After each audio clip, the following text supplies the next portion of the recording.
Hello, Pastor Joel here from Chico First. In Exodus chapter 3, God's message to Moses centers on three key words that work out throughout the whole book of Exodus. It's see, hear, know. God says, I have seen the misery of my people who are in Egypt. I have heard their cry on account of their taskmasters. Indeed, I know their sufferings. God is the one who sees the circumstances of our lives. He's the one who hears our cries and prayer, and He's the one who knows us well enough to come into our lives and brings His enabling presence to speak to our needs. Here in Exodus, it's a declaration of deliverance or of salvation. And it's not only deliverance from oppression, but a promise of the blessings of the land flowing with milk and honey. Now, we shouldn't always expect physical reward for serving God or immediate solutions to our problems when we cry out to Him in times of distress, because that reduces God to like a cosmic Santa Claus. It was no magic solution for the Israelites here.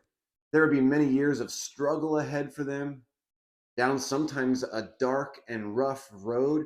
Yet the journey began with their cries to a seeing, hearing, and knowing God. And the nature of this God, the one who sees, hears, and knows, tells us that we can expect things to happen in our lives when we turn to Him. And God calls Moses to be His agent in this deliverance process. And like most of us would do when confronted with such an impossible task placed on us, Moses immediately questions his ability. He says, who am I that I should go to Pharaoh and bring the Israelites out of Egypt?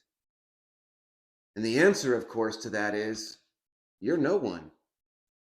And in response, God shifts the focus from Moses and his inability to God Himself and His sufficiency.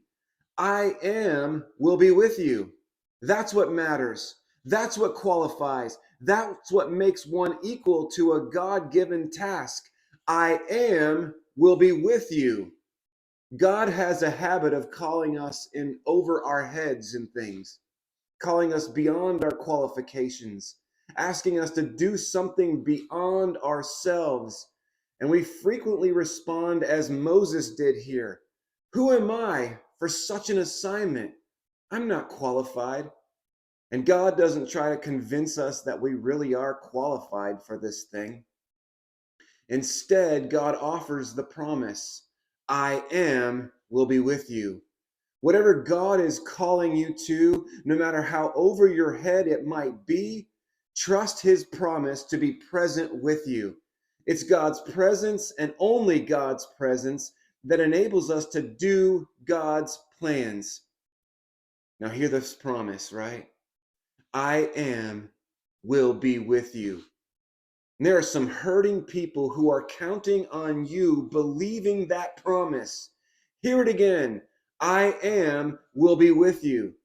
Don't focus on yourself, but focus on the one calling you. I am will be with you.